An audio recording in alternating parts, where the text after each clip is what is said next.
There was a man that many of you have heard of. Some of you read some of the teachings. Socrates. He lived roughly 2,400 years ago in Greece.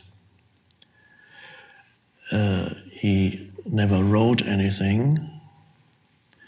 His disciples later wrote down what they remembered, and his main disciple was Plato. And Plato then wrote the Socratic dialogues. We don't know, of course, whether what Plato wrote was exactly what Socrates taught. In a way, what Plato wrote, in Plato's writing, Socrates is a literary character. So the characteristic of Platonic dialogues is that Socrates asks questions. His people who come to him for teaching, he doesn't seem to immediately have the answer. He asks questions and then the person answers, and he gradually leads the person to the answer. Now, in the dialogues, which some of you may have read, some of them, not perhaps many people these days read Plato, in the dialogues, the impression is given that Socrates kind of manipulates a little bit the people who come to him. Then the impression is given that he already knows the answer. He just pretends not to know the answer. That's what comes across in the dialogues. And I think that is the character that Plato created. But I believe, and I have evidence for this belief, that that's not actually what happened. I believe, and I'll tell you in a minute why, that Plato actually started every teaching session from a place of not knowing the answer. And so unlike the impression we get if we read the Platonic dialogues, that he already knows, he's just pretending not to know. No. How do I know this?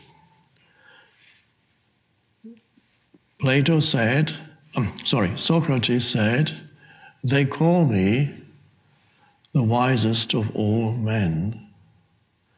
And the reason why they call me the wisest of all men is that I'm the only one who knows that he knows nothing. So, and again, when we read it retrospectively, after having read the Platonic dialogues, we think, oh, he's just, again, it's some kind of affectation. He's saying, I know nothing. No, I believe that his genuine starting point was the ability to go into that state of not knowing, rather than coming from already having accumulated knowledge just waiting to come out of his head. And this is why he was able to think creatively. He actually taught, one could say almost he taught humanity how to think for the first time, to think rationally, but his thinking is creative, it's fresh and new. And it was a process between him and the people who came to him.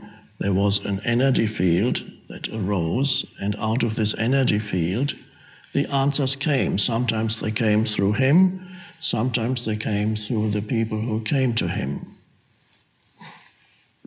Another interesting thing he said, that's not reported in Plato, but written by another disciple of his called Xenophon, and he said that Socrates frequently pointed out that he received counsel from a divine voice.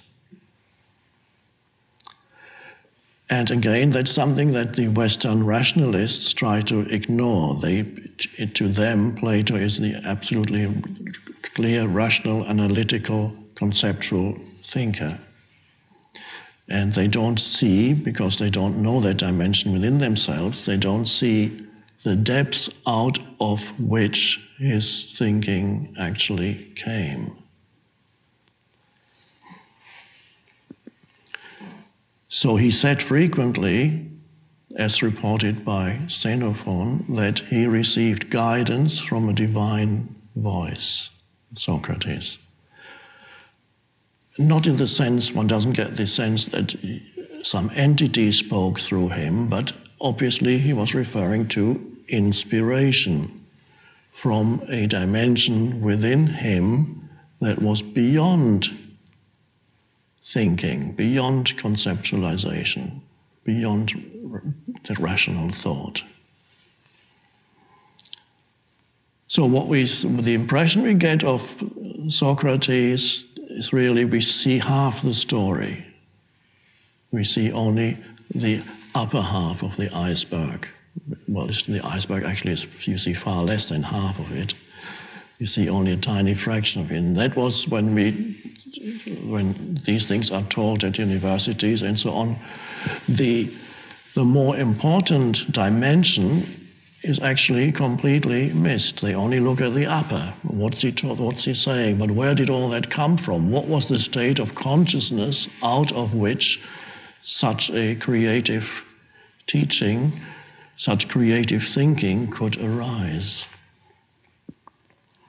And so it is that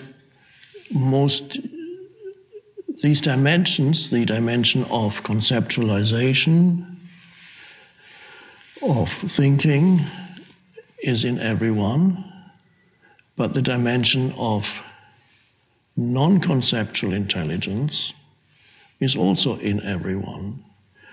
But in the same way that we only see one half of the whole, or less than one half of the whole, when we look at Socrates through the eyes of Plato and through the eyes of Western interpreters, in the same way, most humans go through life only knowing themselves and knowing the world in one dimension. And we could call that the dimension of form. And so let's bring it now, after having gone to Greece, let's bring it to a very immediately verifiable place, here and now. As you sit here, you are aware of yourself as a form identity, obviously, because you are aware of your body, which is a physical form. You are aware of, although you may not remember your past, you have vaguely, you know that you have a past, you have a name, you have an address, and you have a life situation that may not be happening right here now unless you're thinking about it, but you have a life situation, your whole personal past is there, and you have thoughts going through your head, perhaps, and this is what most people identify with and know. That's all they know. They know themselves as that form-based entity.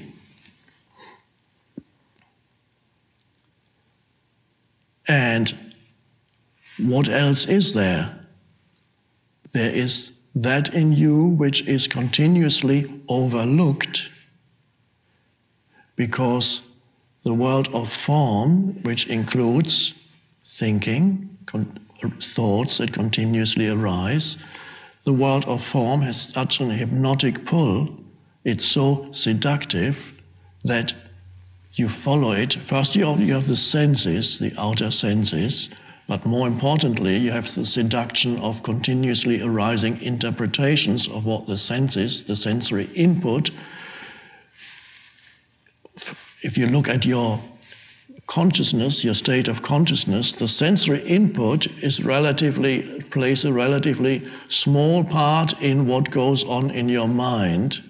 A much greater part of what goes in your mind is either an interpretation of the sensory input that's immediately interpreted through the conditioning of your mind, the filter, or it is ignored completely and you are totally absorbed in the stream of thinking. In other words, totally unaware of your surroundings because you're absorbed in the seduction of thoughts arising and drawing in the totality of your attention, your consciousness. And so you become an entity that consists entirely of thought, the me. And you know no other dimension in you. It's all, and anybody else who says, even if you're totally identified with that, even the suggestion that there may be another dimension would immediately be ridiculed. Or the mind-made entity feels threatened by it.